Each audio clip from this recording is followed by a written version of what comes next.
तो बच्चों यहाँ पर हम लोग डिस्कस करने जा रहे हैं ट्रिग्नोमेट्रिक इक्वेशंस में इंटीजर टाइप क्वेश्चंस को किस तरह से अटेम्प्ट करना है। तो यहाँ पर आपके पास सबसे पहले है क्वेश्चन नंबर 32। क्वेश्चन नंबर 32 में क्या लिखा है, चलिए पढ़ते हैं। Find the number of values of theta between 0 and 180 satisfying the equation. तो बच्चों ये आपका फर्स्ट क्वेश्चन है, क्वेश्चन आप खुद से रीड कर लीजिएगा, हम सीधा सीधा आपको इसका सोल्यूशन बता रहे हैं। ठीक है, तो let's start with the question. हम बच्चों इसका आंसर लिख रहे हैं, तो इसका आंसर क्या है जरा क्वेश्चन आप अपने आप से लिख लीजिएगा। और ये क्वेश्चन यहाँ पर 32, तो क्वेश्चन 32 में सबसे पहले लिखा हुआ है this is cos 6 theta plus cos 4 theta plus cos 2 theta plus 1 is equal to 0। ये है, आपको थीटा निकालना है जो 0 से 180 के बीच में लाई करता है। ठीक है, समझ में आया? तो बच्चों इस क्वेश्चन को हम लोग स्टार्ट कर रहे हैं। सबसे पहले क्या करेंगे, हम सबसे पहले cos c plus cos d तो सभी लोग जानते हैं, तो cos c plus cos d की आइडेंटिटी हम सोचेंगे कि कौन से पेयर्स में लगाएं ताकि कुछ कॉमन भी निकल करके आ जाए। तो बच्चों आपको कुछ लग रहा है, अगर कुछ समझ में नहीं आ रहा है तो सबसे पहले आप cos 6 थीटा और cos 4 थीटा पे आइडेंटिटी लगाओ, क्योंकि उसकी आइडेंटिटी से 6 theta plus 4 theta by 2 3 theta आ जाएगा। ठीक है, आप एक बार लगा के चेक करो जरा किस पे लगानी है, या आप लोग खुद भी चेक करो।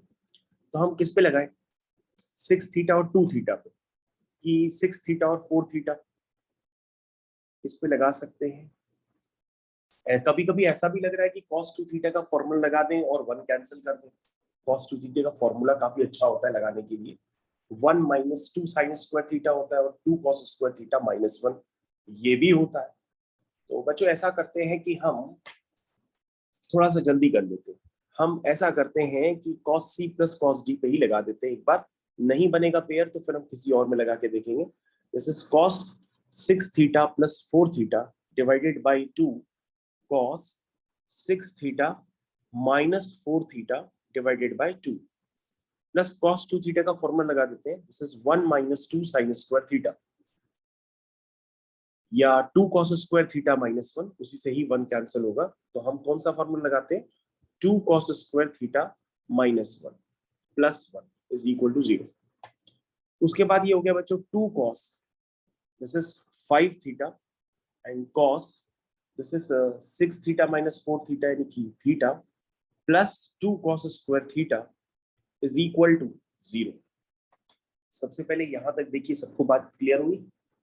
उसके बाद बच्चों यहाँ पे देखिए cos थीटा के टर्म तो कॉमन आ गए, तो हम उसको लिख लेते हैं 2 cos थीटा कॉमन ले लेते हैं, और अंदर आ गया cos 5 theta plus cos theta. यहाँ तक सबको क्लियर है? एक बार चेक कर लीजिएगा। उसके बाद बच्चों यहाँ पर हो गया ये 2 cos थीटा, ब्रैकेट में क्या लिखा है, cos c plus cos d। cos c plus cos d का फॉर्मूला होता है 2 cos c plus d by 2 cos c minus d upon 2। ये बच्चों मैंने फॉर्मूला अगेन लगा दिया। ठीक है, तो ये कितना हो गया बच्चों, 2 cos theta again 2 times cos 3 theta cos 2 theta, क्योंकि 4 theta by 2 2 theta is equal to 0। तो यहां से बच्चों आ गया 4 times cos theta cos 3 theta cos 2 theta is equal to 0। अब बच्चों यहाँ पे अगर आपने क्वेश्चन रीड किया होगा तो क्वेश्चन में यहाँ पे लिखा हुआ है कि आपको जो भी सॉल्यूशंस निकालने हैं वो 0 से 180 में निकालने हैं। ठीक है, तो सबसे पहले हम क्या करते हैं, हम यहाँ पे cos थीटा को एक बार 0 करते हैं, फिर हम cos 3 थीटा को 0 करते हैं, और फिर हम cos 2 थीटा को भी 0 करते हैं। ठीक है, तो बच्चों जब हम cos थीटा को 0 करेंगे तो cos थीटा 0 से 180 में हमारे हिसाब से एक ही बार 0 होगा, और वो होगा पाई बाई 2 पे। क्या ये बात सबको क्लियर है? तो यहां से आप लिखेंगे theta is equal to pi by 2, यानी only one solution when theta is lying between 0 to 180। क्या सबको समझ में आया? बच्चों अगर थीटा आपका लाई करता है 0 से 180 में, तो 3 थीटा कहां से कहां तक लाई करेगा ये भी आप देख लीजिएगा, 0 से 540 क्या ये लाई करेगा? इसका मतलब अगर आपको सॉल्यूशन जल्दी करना है तो आप 3 थीटा की जगह आप कुछ एज्यूम कर लो। आप 3 थीटा को मान लो 5, तो cos 5 अब आपके पास क्या हो गया, 0 हो गया। तो cos 5 अगर 0 होता है तो आप 5 क्या लिख सकते हो, जल्दी से सोच के बताओ क्या लिखेंगे बच्चों। यहाँ ध्यान रखिएगा कि cos 5 आपने लिखा जरूर 0 है, लेकिन अब की जो 5 है वो आपको क्लियर होना चाहिए कि वो 5 कहां से कहां तक लाई कर रहा है, 0 से 540 में। तो आपको बताना है कि 0 से 540 में cos 5 कहां कहां 0 हो सकता है। तो आप कहोगे सर सबसे पहले हम 5 0 को कर सकते हैं π/2, π/2 के बाद 3π/2, 3π/2 पे भी 0 होगा, और उसके बाद 5π/2। क्या कोई और एंगल हो सकता है? ध्यान से देखिएगा बच्चों, अगर आपको एंगल्स में कंफ्यूजन है तो आप π/2 का मतलब 90 डिग्री है, 3π/2 का मतलब 270 डिग्री है, और 5π/2 का मतलब कितना हुआ, 450। ठीक है ना? तो बच्चों यहीं तक एंगल होंगे, और कोई आपको मन में है तो आप सोच लीजिए। तो यहाँ पे बच्चों एक्चुअल में 5 जो है वो 3 थीटा है। तो आपको सॉल्यूशन अगर लिखने हो तो आप ये भी लिख सकते हैं कि 3 theta is equal to π/2, 3π/2 and 5π/2, है ना? यानी कि थीटा आपका एक्चुअल में क्या है, अगर आपसे सॉल्यूशन ही पूछा जाए तो वो होगा π/6, 3π/6, 3π/6 एंड 5π/6। ये सॉल्यूशन होंगे अगर आपको लिखने भी पड़े पर्टिकुलर सॉल्यूशंस, और उन सॉल्यूशन को आप डाल करके चेक भी करेंगे तो ये सेटिस्फाई करेंगे। ठीक है? तो यहाँ से 3 सॉल्यूशन हो गए। उसके बाद बच्चों अगर हम cos 2 थीटा को 0 करते हैं तो थीटा लाई करता है 0 से 180, तो 2 थीटा कहां से कहां तक लाई करेगा, 0 से 360। तो आप बताएंगे कि cos 2 थीटा 0 से 360, यानी कि cos 5 आपका 0 हो गया है, और 5 आपका लाई करता है 0 से 360 में। तो 0 से 360 में cos 0 कब कब होगा, वो एक बार होगा π/2 पे, और एक होगा 3π/2 पे। यानी कि थीटा कहाँ होगा, π/4 पे, और ये हो गया 3π/4 पे। ये बात समझ में आई? क्योंकि 5 किसके इक्वल है, 2 थीटा है। तो बच्चों यहाँ पे आपको नंबर ऑफ सॉल्यूशंस चेक करने हैं कि नंबर ऑफ सॉल्यूशंस टोटल कितने आए हैं। तो नंबर ऑफ सॉल्यूशन आपका एक ये है, दूसरा ये, तीसरा ये, चौथा, पांचवा, 3, 4, 5 और ये 6। तो बच्चों देख लीजिएगा, कोई सॉल्यूशन अगर रिपीट हो गया हो तो आप उसको हटा दीजिएगा। मेरे ख्याल से एक सॉल्यूशन रिपीट कर गया है, तो ये वाला सॉल्यूशन और ये वाला सॉल्यूशन बच्चों रिपीट कर गया है, तो इसको आप हटा देंगे। तो यहाँ पे टोटल सॉल्यूशंस कितने आएंगे, 5 सॉल्यूशंस आएंगे। टोटल 5 सॉल्यूशंस आएंगे। मेरे ख्याल से सबको अब तो क्लियर हो गया होगा बहुत अच्छे से। सब बच्चे एक बार चेक कर लीजिए, अगर आपको एंगल्स के बारे में कोई कंफ्यूजन है तो आप उसमें आराम से देख लीजिए और उसको चेक कर लीजिएगा। क्या सबको क्लियर है? यहाँ पे 5 सॉल्यूशंस होंगे। ठीक है। उसके बाद बच्चों नेक्स्ट क्वेश्चन है। नेक्स्ट क्वेश्चन हम लोग रीड करते हैं। नेक्स्ट क्वेश्चन में क्या लिखा है, the number of integral values of a for which the equation cos 2x plus a sin x equal to 2a minus 7 possess a solution। यानी इस इक्वेशन का एक सॉल्यूशन होना चाहिए। ठीक है, हम लोग इस क्वेश्चन को अटेम्प्ट करते हैं सीधा सीधा, और ये क्वेश्चन नंबर हो गया आपका 33। ठीक है, स्टार्ट करते हैं। तो सबसे पहले बच्चों आप क्वेश्चन अपने आप से देख लीजिएगा। मैंने क्वेश्चन आपको दिखा दिया था अभी। क्वेश्चन आपका देखिए ये लिखा हुआ है, दिस इज क्वेश्चन नंबर 33। इसको आप रीड कर लीजिएगा। स्टार्ट करते हैं क्वेश्चन नंबर 33 के साथ। तो this is your cos 2x plus a sin x is equal to 2a minus 7। अब बच्चों इस क्वेश्चन को करने के कई सारे आसान तरीके होते अगर यहाँ पे सिर्फ sin x होता, या सिर्फ cos x होता, या सिर्फ cos 2x होता। तो हम क्या करते, लेट्स से अगर इस इक्वेशन में cos 2x अकेला होता तो cos 2x की वैल्यू निकाल लेते और रिस्ट्रिक्शन लगा देते कि cos 2x -1 से 1 लाई करेगा, तो उसका जो RHS है वो भी -1 से 1 लाई करेगा। तो वहां से हम a की वैल्यूज निकाल लेते और उसमें इंटीग्रल वैल्यूज को सेलेक्ट कर लेते। लेकिन बच्चों यहाँ पर ऐसा नहीं है, यहाँ पर a sin x भी है, cos 2x भी है, दोनों वैल्यूज है। और आपके दिमाग में ये फॉर्म भी नहीं बन रहा होगा कि सर इसको हम a sin x plus b cos x का फॉर्म बना लेते हैं। ऐसा भी फॉर्म यहाँ नहीं बन पाएगा, क्योंकि एक जगह cos का एंगल 2x है एक जगह साइन का एंगल x है, एंगल भी डिफर कर रहे हैं। तो हमारे पास सिर्फ एक ही तरीका बच रहा है कि हम इसको ओपन कर लेते हैं। हम cos 2x का फॉर्मूला लगा देते हैं साइन के टर्म्स में, ताकि साइन में क्वाड्रेटिक इक्वेशन बन जाए। फिर हम इस क्वाड्रेटिक इक्वेशन के क्या चाहते हैं, सॉल्यूशन चाहते हैं। तो सॉल्यूशन के लिए हम क्या कहेंगे कि इसका जो डिस्क्रिमिनेंट होगा वो क्या होगा, ग्रेटर और इक्वल टू 0 होगा। क्या ये बात सबको क्लियर है? चलो देखते हैं बच्चों उसको करके। सबसे पहले cos 2x का formula 1 minus 2 sine square x plus a sine x is equal to 2a minus 7। सब लोग उसको चेक कर लो, ठीक है। अब क्या करो, सारे टर्म उस तरफ ले जाओ। तो 2 sine square x minus a sine x plus 2a minus 7 minus 1 is equal to 0। तो ये हो गया 2 साइन स्क्वायर x, ठीक है, प्लस a कॉमन ले लो। तो a कॉमन ले लिया तो ये हो गया 2 minus sine x। a common ले लिया तो क्या आ गया 2 माइनस साइन x। और क्या बचा बच्चों, माइनस 8 इक्वल टू 0, ये बचा। तो हम क्या कहेंगे कि बच्चों अगर आप इसके रूट्स चाहते हो तो रूट्स तो होंगे ही, क्योंकि हमें सॉल्यूशन की कंडीशन निकालनी है। तो डिस्क्रिमिनेंट इक्वल टू 0 भी हो सकता है, ग्रेटर देन 0 भी हो सकता है, ठीक है। तो हम इसका डिस्क्रिमिनेंट निकालते हैं सीधा। तो डिस्क्रिमिनेंट हो गया 2 माइनस साइन एक्स। तो बच्चों यहाँ पर थोड़ा सा ध्यान देना पड़ेगा, यहाँ पे क्वाड्रेटिक किस में बनानी थी, साइन एक्स में क्वाड्रेटिक बनानी थी, क्योंकि ए में तो क्वाड्रेटिक बन नहीं सकती है। यहाँ पे आपको साइन एक्स में क्वाड्रेटिक बनानी पड़ेगी, क्योंकि ए में क्वाड्रेटिक नहीं बन पाई है। तो एक बार काम कर लेते हैं, इसको थोड़ा सा रीराइट कर लेते हैं वंस अगेन, जरा एक मिनट। तो हम इसको साइन एक्स में क्वाड्रेटिक बना लेते हैं। तो ये क्या बना, 2 sine square x minus a sign x plus 2a minus 8। इस तरह से बच्चों आप लिख लीजिए इसको, ठीक है। अब तो ठीक है। अब हम इसका डिस्क्रिमिनेंट क्या कर देते हैं, इक्वल टू 0 कर देते हैं, ग्रेटर और इक्वल टू 0 कर देते हैं। चलिए, तो डिस्क्रिमिनेंट क्या है बच्चों, डिस्क्रिमिनेंट है b स्क्वायर। तो b क्या हो गया, b की जगह आ गया माइनस माइनस 4ac। a की जगह क्या है 2 और c की जगह क्या है 2a माइनस 8। अब बच्चों चेक करो, अब देखो a पे रेस्ट्रिक्शन आपको नजर आने लगी होगी, सबको नजर आ रही है। तो बच्चों ये हो गया a स्क्वायर माइनस 4 टू जा 8, अंदर मल्टीप्लाई करो, 8 टू जा 16 है, ठीक है। और फिर बच्चों करो 4 टू जा 8 माइनस माइनस प्लस 8 8 जा 64 इज ग्रेटर और इक्वल टू 0। चेक करो बच्चों, यहाँ तक क्लियर है सबको? तो बच्चों ये क्या बन गया, बेसिकली ये a माइनस 8 का होल स्क्वायर बन गया। ये क्या बन गया, a माइनस 8 का होल स्क्वायर ग्रेटर और इक्वल टू 0।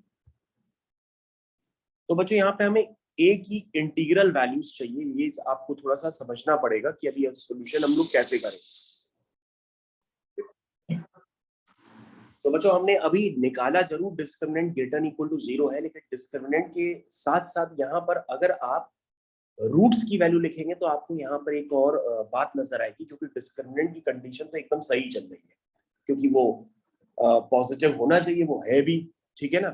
तो रूट्स वैसे क्या होंगे, वो होंगे sine x is equal to, क्योंकि बच्चों साइन एक्स में क्वाड्रेटिक है ना, तो रूट्स क्या होंगे, sine x is equal to minus b. B की जगह क्या है माइनस है, तो हो जाएगा प्लस है, plus minus under root of b square minus 4ac, है ना। तो बी स्क्वायर माइनस 4ac की जगह क्या है, a माइनस 8 का होल स्क्वायर। तो उसको हम लिख लेते हैं अपॉन 2a, तो यानी कि 2 into 2 which is equal to 4। तो बच्चों ये रूट्स की वैल्यू भी आ गई। बोलो भाई, समझ में आया बच्चों? अब बच्चों यहाँ पर आपको चेक करना पड़ेगा कि इसके सॉल्यूशन एग्जिस्ट तो करेंगे, लेकिन जो भी सॉल्यूशन होगा उसको भी -1 से 1 के बीच में लाई करना पड़ेगा, ठीक है ना। डी की कंडीशन तो एकदम सेटिस्फाई हो रही है, उसमें कोई दिक्कत नहीं है। Okay, A plus minus a minus 8 upon 4। तो बच्चों इसके दोनों रूट्स निकालें। एक बार आएगा a plus a minus 8 upon 4, और दूसरा रूट आएगा a minus a plus 8 upon 4, ठीक है। तो बच्चे कितना हो गया, दूसरा आना तो कैंसिल होगा क्योंकि ये वैल्यू 2 आ गई, और साइन एक्स कभी 2 ले नहीं सकता। तो पहला ही वाला रूट कौन काम का है, this is 2a minus 8 by 4, 2a minus 8 upon 4। इसको सिंप्लीफाई कर लें तो ये हो गया a माइनस 4 अपॉन 2। चेक कर लो बच्चों, सबको क्लियर है? तो बच्चों यहां से आपके पास रेस्ट्रिक्शन एकदम फिक्स आ जाएगी कि इसको कहां से कहां लाई करना चाहिए, -1 से 1, यानी कि -2 से 2। बोलो भाई क्लियर है? अब +4 कर दें, तो ये +4 करेंगे तो कितना हो जाएगा 2a, और यहाँ +4 करेंगे तो कितना हो जाएगा 6। यानी बच्चों a जो है वो 2 से 6 में लाई कर रहा है, तो इंटीग्रल वैल्यूज कितनी हुई 2, 3, 4, 5, 6, 5 इंटीग्रल वैल्यूज। तो आंसर कितना हुआ बच्चों, आंसर इज 5। क्या सबको क्लियर है क्वेश्चन कैसे किया, कोई डाउट? ओके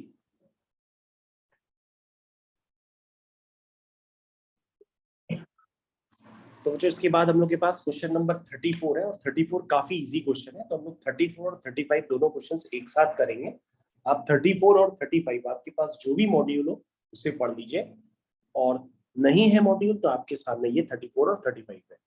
हो सकता है आपके मॉड्यूल में क्वेश्चन नंबर डिफरेंट कर रहा हो, लेकिन क्वेश्चन है आपके पास, ठीक है। तो क्वेश्चन नंबर आपका है 34। तो 34 क्वेश्चन में आपसे कुछ नहीं, सिर्फ इतना पूछा गया है कि साइन थीटा अगर इक्वल टू हाफ होगा तो उसमें नंबर ऑफ सॉल्यूशंस कितने होंगे। ये बच्चों बहुत ही आसान काम होता है, इसको तो आप करने की आदत लग गई होगी आपको। सबसे पहले आप क्या करेंगे, साइन एक्स का ग्राफ बना लीजिए। तो ये आपका साइन एक्स का ग्राफ, तो इधर भी 0 से 2 पाई है, इधर भी -2 पाई से 0 है, ठीक है, क्योंकि -2 पाई से 0 बनाना है। तो 0, π/2, पाई, 3π/2, 2 पाई, -π/2, -पाई, -3π/2, और ये -2 पाई। अब बच्चों क्या है लिखा है, sine x is equal to half, तो आप y is equal to half बनाएंगे। बनाइए y is equal to half, तो बच्चों ये y is equal to half line बन गई। अब आप नंबर ऑफ सॉल्यूशंस अपने चेक कर लीजिए, लेकिन हाँ सपोर्टिंग लाइंस जरूर देख लीजिएगा। आपका जो इंटरवल है वो है -2 पाई से +2 पाई, उस सपोर्टिंग लाइंस को जरूर बना लिया करिए, उसके बाद सॉल्यूशन आप देखा करिए। चलिए स्टार्ट करते हैं। तो एक सॉल्यूशन, क्योंकि ये -2 पाई के पहले आ गया, दूसरा, तीसरा, चौथा, तो बच्चों ये 4 सॉल्यूशन। क्या सबको समझ में आ गया, ये 4 सॉल्यूशन है, तो आंसर कितना आ गया 4 सॉल्यूशंस, ठीक है। और बच्चों वैसे भी होना चाहिए था, तो ये 0 से 2 पाई में 2 बार तो वो होता ही है ना, एक बार फर्स्ट क्वाड्रेंट में, एक बार सेकंड क्वाड्रेंट में, तो एक रोटेशन आप और लेंगे तो उसमें 2 बार फिर हो जाएगा। चलिए तो टोटल सॉल्यूशंस कितने हो गए, टोटल 4 सॉल्यूशंस हो गए। चलिए 34 हो गया बच्चों। हम लोग करते हैं क्वेश्चन नंबर 35, जो मैंने अभी आपको कहा था, आप देख लीजिएगा। क्वेश्चन नंबर 35 में लिखा है कि नंबर ऑफ सॉल्यूशंस निकालने हैं, और इक्वेशन है 3 sec theta -5 is equal to 4 tan theta. ये आपकी इक्वेशन है, और इंटरवल है आपका बच्चों 0 से 4 पाई। आपको 0 से 4 पाई में इसके सॉल्यूशन बताने हैं। तो बच्चों 0 से 4 पाई तो आप पहले देखोगे नहीं, आप सोचोगे कि यार इसको तो हम बहुत जल्दी कर सकते हैं। क्या कर सकते हैं, फैक्टराइज वगैरह कर सकते हैं ना। तो tan थीटा में क्वाड्रेटिक आराम से बन जाएगी, sec थीटा में तो नहीं बन पाएगी। तो एक काम कर लो, ऐसे लिख लो 3 sec theta is equal to 4 tan theta +5, ऐसे लिख सकते हैं। करने वाले बच्चों आप sin थीटा cos थीटा में भी कर सकते हो कन्वर्ट, है ना। आप sin थीटा cos थीटा में भी कन्वर्ट करके कर सकते हो। तो आप बताइए किसमें करें, sin थीटा cos थीटा में, कि ऐसे ही कर दें, ऐसे ही कर दें, ठीक है। तो बच्चों स्क्वायरिंग करते हैं, तो sec square theta 1 + tan square theta, तो हम इसको डायरेक्ट ये स्टेप लिख देते हैं, और ये हो गया। स्क्वायरिंग यहाँ पे भी हुई है बच्चों, तो उसको हम लिख देते हैं, दिस इज क्या आएगा 16 tan स्क्वायर थीटा +25, 2 5 जा 10, 10 4 जा 40, 2 5 जा 10, 10 4 जा 40 tan थीटा। तो बच्चों सारे टर्म उस तरफ ले जाने, तो 16 - 9 कितना होता है 7, plus 40 tan theta, 25 - 9 16 is equal to 0।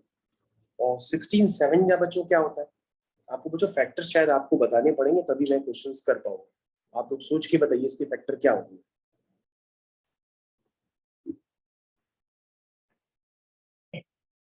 Hopefully बच्चों अगर आप फैक्टर देख रहे हो तो फैक्टर्स इसके हो सकते हैं, और फैक्टर में अगर प्रॉब्लम आ रही हो तो बच्चों मैंने बताया था सबसे पहले आप डिस्क्रिमिनेंट चेक कर लिया करो।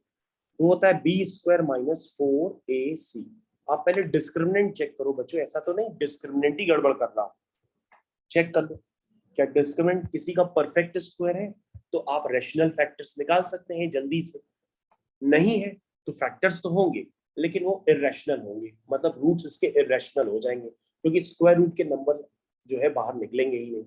तो बच्चों ये कितना हो गया 1600, और 1600 में आपको करना क्या है 28 इंटू 16 माइनस करना है। तो 28 इंटू 16 आप खुद से करिए अपनी कॉपी में, किया, और उसमें से आप माइनस करिए 1600, तो वैल्यू कितनी आ रही है 1152।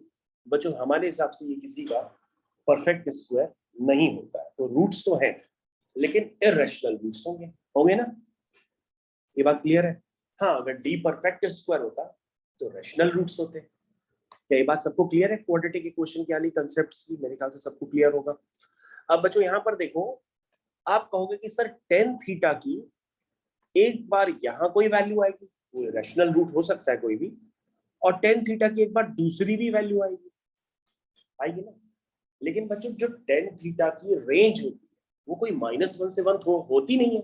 टेन थीटा की तो रेंज क्या होती है -∞ से +∞ होती है कि नहीं? आपने ग्राफ भी देखा है, नहीं देखा है तो बताए, ग्राफ तो देखा है ना। तो टेन थीटा की रेंज क्या होती है -∞ से लेके +∞।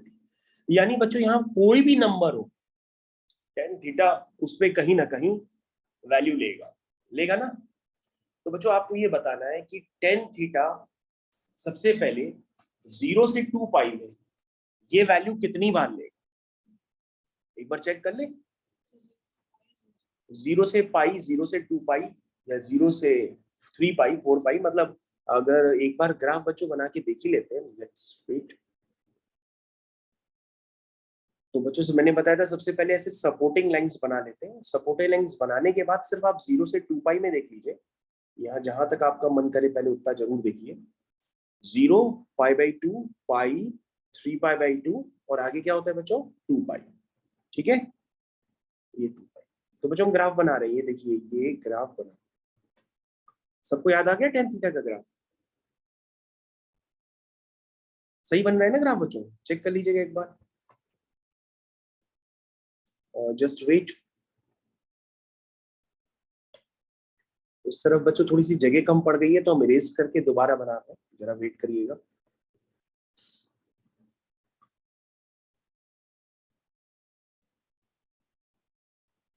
अब ठीक है, चेक करिए।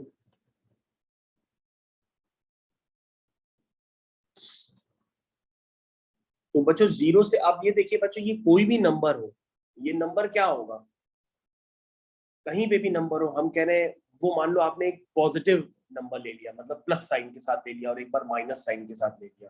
तो 0 से 2 पाई में सबसे पहले देखो कि नंबर ऑफ सॉल्यूशंस कितने आ रहे हैं, क्योंकि रियल नंबर कहीं भी हो सकता है। मान लो मैंने रियल नंबर बहुत ऊंचा बना दिया, ठीक है, तो ये कितने सॉल्यूशंस ले सकता है, 1 और 2 लेगा ना, 2 सॉल्यूशंस। ये बात सबको क्लियर है कि नहीं भाई? ये वैल्यू क्या लेगी, ये वैल्यू 0 से 2 पाई में 2 सॉल्यूशंस लेंगी, और 2 पाई से 4 पाई में भी 2 सॉल्यूशन लेंगी। तो यहां से सॉल्यूशन कितने बने, 4 सॉल्यूशंस बने ना। क्यों भाई, ये बात क्लियर है सबको?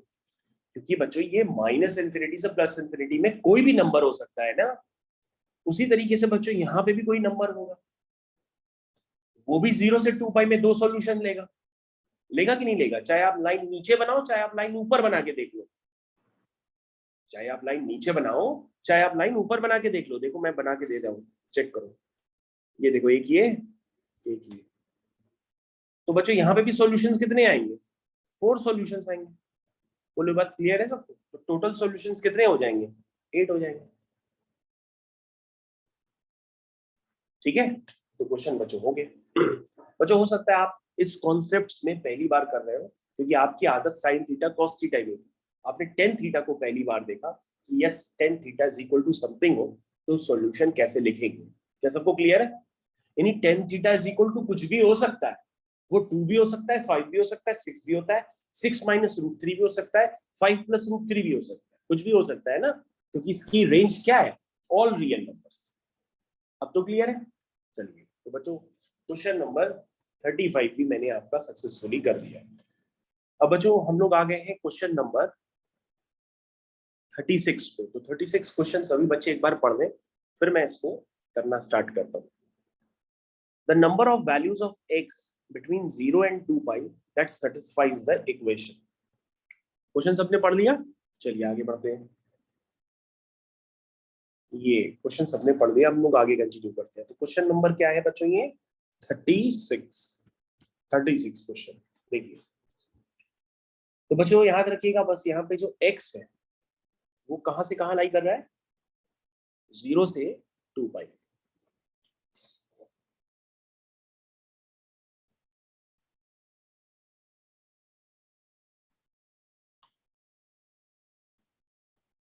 ये क्वेश्चन आपका बच्चों कंप्लीट लिख दिया।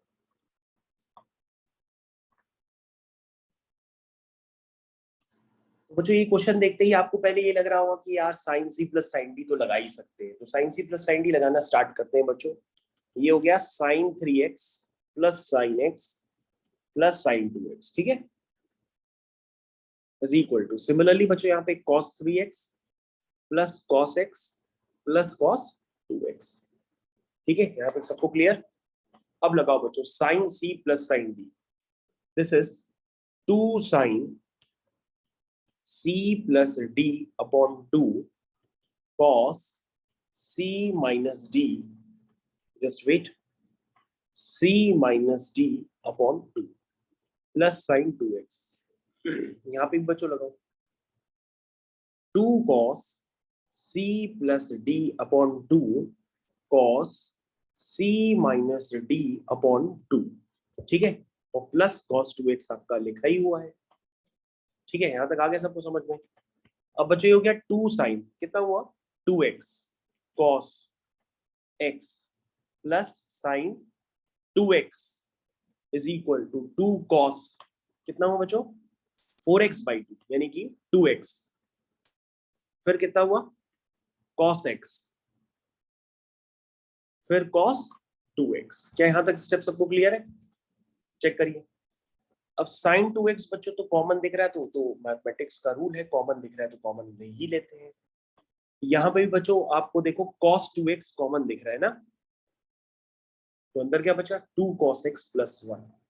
अब बच्चों आपको देख करके लग रहा होगा कि क्वेश्चन पहले से सेट था, क्वेश्चन तो इजी है ना क्वेश्चन, तो अब इस स्टेज पे आगे आप खुद भी कर सकते हैं, ठीक है, तो आप करना खुद से स्टार्ट कर दीजिए बच्चों। सबसे पहले इसको कैसे लिखेंगे? Sine 2x 2 cos x plus 1 minus cos 2x 2 cos x plus 1 is equal to 0। तो बच्चों फैक्टर्स आ गए। क्या फैक्टर आए? फैक्टर आपके बच्चों निकल करके आए हैं, this is sine 2x minus cos 2x into bracket 2 cos x plus 1 is equal to 0। यहाँ तक सबको क्लियर है? तो बच्चों यहाँ से cos x की वैल्यू कितनी निकल के आई है? एक माइनस हाफ आई है, और यहाँ से आया है sin 2x is equal to cos 2x, आया है ना? क्यों भाई? cos x आपका एक माइनस हाफ आया है, और एक आया है sin 2x is equal to cos 2x, मतलब tan 2x is equal to 1। तो बच्चों ये तो आप बता ही सकते हो ना कि 0 से कहाँ आपको सॉल्यूशन बताना था, जरा चेक कर लीजिएगा।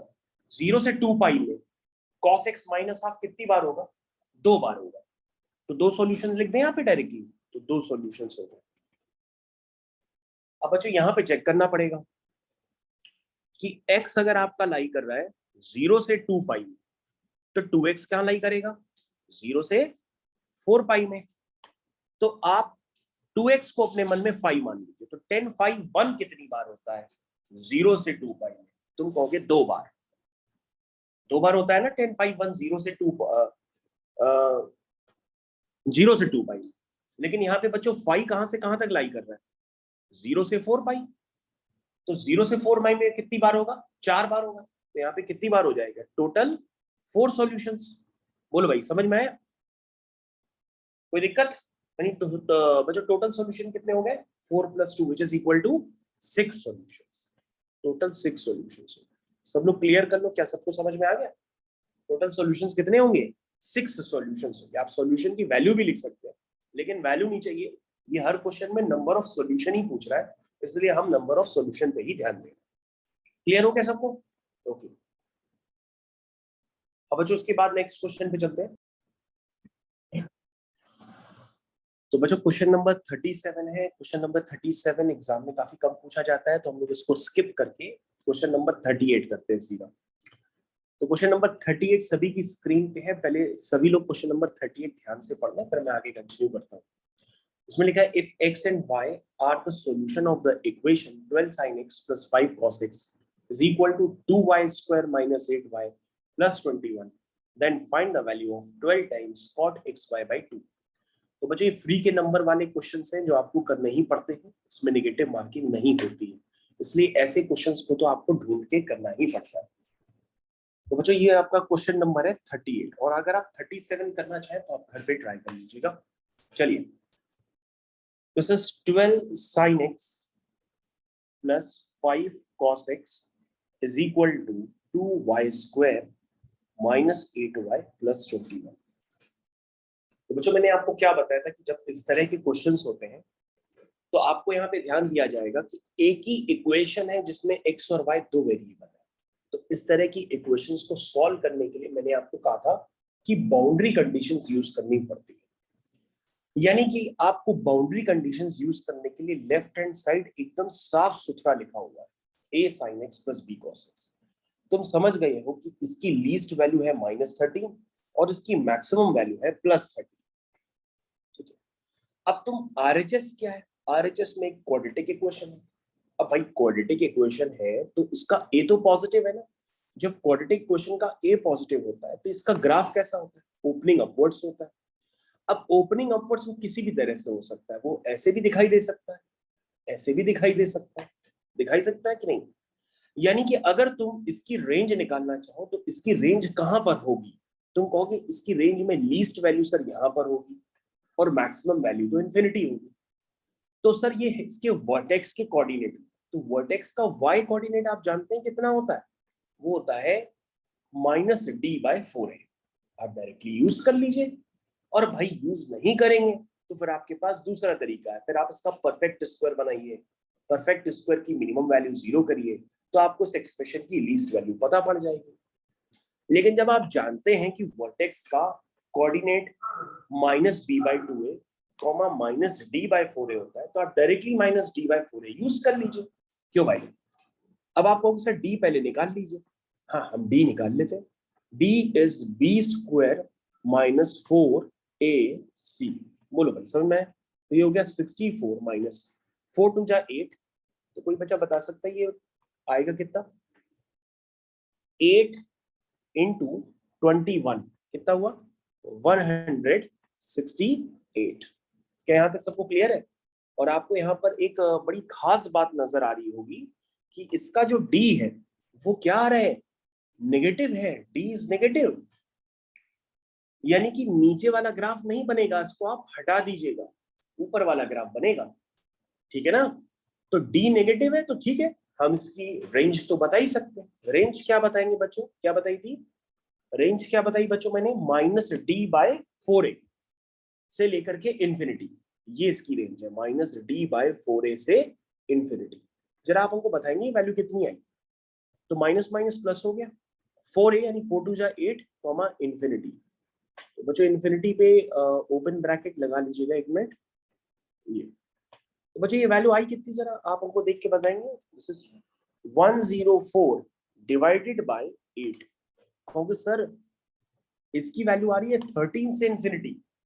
ध्यान दीजिएगा, इसकी वैल्यू आ रही है 13 से इन्फिनिटी। तो आपका यहाँ पर ध्यान जाएगा कि सर लेफ्ट हैंड साइड की मैक्सिमम वैल्यू 13 है और राइट हैंड साइड की मिनिमम वैल्यू 13 है। तो ये दोनों सिर्फ एक ही कंडीशन पे इक्वल हो सकते हैं, जब लेफ्ट हैंड साइड भी 13 हो जाए और राइट हैंड साइड भी 13 हो जाए। ठीक है ना? तो बच्चों आपके पास x और y के पेयर निकल करके आ जाएंगे। समझ में आया? तो बच्चों बाउंड्री कंडीशंस मैंने यूज की। इसकी बाउंड्री कंडीशंस क्या थी? 13, और इसकी बाउंड्री कंडीशन भी क्या है? 13। समझ में आ गई बात? आ गई समझ में? यानी कि अब आप क्या करेंगे कि 2y² - 8y + 21 को किसके इक्वल कर देंगे? 13 के, और इस इक्वेशन को सॉल्व करेंगे। तो ये बच्चों इक्वेशन आप सॉल्व करिए और हमको बता दीजिए जरा ये क्या आ रही है जल्दी से सॉल्व हो करके। एनीवन? 21 माइनस 13 कितना होता है? 8 होता है। 8 होता है, ठीक। तो बच्चों इसको आपको खुद करना होगा, आप हमारी कैलकुलेशन पे ध्यान न दीजिए। This is y square minus 4y plus 4 is equal to 0। तो यहाँ बच्चों ये बन गया y माइनस 2 का whole square is equal to 0। That means y की वैल्यू कितनी आई? 2। बच्चों y की वैल्यू याद, ठीक है? आपको x y की पेयर चाहिए, तो चाहिए थे ना। अब बच्चों आपको x भी निकालना है, तो कहोगे सर आपका जो लेफ्ट हैंड साइड है which is 12 sin x plus 5 cos x, उसको भी क्या करना पड़ेगा? 13 करना पड़ेगा। चलिए उसको भी हम 13 कर देते हैं। तो बच्चों जल्दी से हमको बताएंगे कितना है? कहोगे सर इसको करने के लिए आपने सिखाया था कि under root of a square plus b square से मल्टीप्लाई और डिवाइड करते हैं ना। तो कैसे करेंगे बच्चों? तो यहाँ पे आएगा 13, ये हो जाएगा 12/13 sign x plus 5/13 cos x. ऐसे ही करते हैं ना, इज इक्वल टू 30। तो 13 से 13 कैंसिल हो जाएगा। एक ट्राइंगल बच्चों आप बना लीजिए, थोड़ी सी दिक्कत होगी नहीं तो ट्राइंगल आप समझ गए ना मैं किसका जिक्र कर रहा हूँ, जो जैसे करते हैं। तो ये बच्चों इस एंगल को मान लीजिए अल्फा, तो साइन एक्स के साथ कॉस थीटा चाहिए, तो ये 12/13 और ये 5 कर लीजिए। यहाँ क्लियर है? स्टार्ट करें बच्चों। तो ये हो गया sine x cos alpha plus cos x sine alpha, और 13 से 13 कैंसिल हो जाएगा। 13 से 13 कैंसिल हो जाएगा, तो वो क्या हो जाएगा? 1। तो बच्चों यहाँ से क्या आएगा? Sine x plus alpha is equal to 1। क्या सबको समझ में आ गया यहाँ तक बच्चों? चलो चेक कर लीजिएगा। तो sine x plus alpha is equal to 1 को हम क्या लिख सकते हैं? साइन π/2। क्योंकि बच्चों मैं जनरल सॉल्यूशन नहीं लिख रहा हूँ, क्योंकि जनरल सॉल्यूशन यहाँ पे काम नहीं करेगा, क्योंकि आपसे वैल्यू पूछी गई है 12 cot xy/2 की। तो यानी कि x और y कोई पर्टिकुलर नंबर होंगे, तो वही कर लेते हैं। तो x plus alpha is equal to π/2। क्या ये बात सबको क्लियर है? अल्फा को बच्चों आप क्या लिख सकते हैं? अल्फा को आप लिख सकते हैं tan इनवर्स, क्या लिखते हैं? 5/12। क्या यहाँ तक क्लियर हो गया? तो बच्चों x की वैल्यू आ गई, एक रेस्ट्रिक्टेड वैल्यू तो आपने एक निकाली थी जो होनी चाहिए। इसके बाद बच्चों अब आप ध्यान देंगे तो आपसे पूछा गया है इवैल्यूएट 12 cot xy/2। तो बच्चों पहले आप xy/2 अलग से निकाल लीजिए। तो y/2 करेंगे तो y तो 2 ही है, तो y/2 तो 1 हो गया। नहीं समझे? y/2 1 हो गया। सिर्फ आपको किससे मल्टीप्लाई करना है? x से। तो x आपका क्या है? π/2 माइनस tan इनवर्स 5/12। बोलो भाई समझ में आएगा? तब भाई y/2 तो 1 हो गया ना, तो आपकी xy की वैल्यू ये है, जरा चेक करिएगा। xy/2 की वैल्यू ये निकल के आ रही है। अब इसको यहाँ पे आप पुट कर दीजिए 12 cot, ठीक है? यहाँ तक सबको क्लियर है? y की वैल्यू पुट कर दीजिएगा तो बाहर 1 हो जाएगा, तो xy/2 की वैल्यू हो गई π/2 माइनस tan इनवर्स 5/12। बोलिए भाई चेक करिए, ठीक है? और बच्चों आप जानते हैं कि tan inverse x plus cot inverse x 1 होता है, नहीं π/2 होता है। आइडेंटिटी याद है? मैं लिख देता हूं tan inverse x plus cot inverse x। एक सेकेंड बच्चों, इनवर्स ट्रिग्नोमेट्रिक फंक्शन का अगर आइडिया नहीं है तो मैं आपको एक बार फिर से लिख के बता देता हूँ। tan inverse x plus cot inverse x directly हमेशा यूज कर सकते हैं π/2, जहां पे x क्या होता है? ऑल रियल नंबर्स होते हैं, ठीक है? तो बच्चों हम इसको क्या लिख सकते हैं? Direct cot inverse 5/12। और अगर आप नहीं करना चाहते हैं तो आप अपने तरीके से भी कर सकते हैं। तो ये बच्चों हो जाएगा cot से cot इनवर्स, यानी कि 12 इंटू 5/12 बचेगा, तो आंसर इज 5। क्लियर है? हो सकता है कुछ बच्चों को ये कम समझ में आए, अगर जिन्होंने इनवर्स ट्रिग्नोमेट्रिक फंक्शन का बिल्कुल भी आइडिया नहीं है, लेकिन मैंने आपको आइडिया दे दिया है। आप इसको याद रखिएगा कि sine inverse x plus cos inverse x क्या होता है? π/2 होता है, जहां पे x क्या होता है? ऑल रियल नंबर्स होता है। तो बच्चों ये इंटीजर टाइप क्वेश्चंस थे जो मैंने सारे आपके मिन खत्म किए हैं अभी, तो आप इनको याद रखिएगा। इसमें एग्जाम में कोई भी क्वेश्चन रिपीट हो सकता है, ठीक है? वंस अगेन ये सारे क्वेश्चन आपकी स्क्रीन पे है। ठीक है, थैंक यू।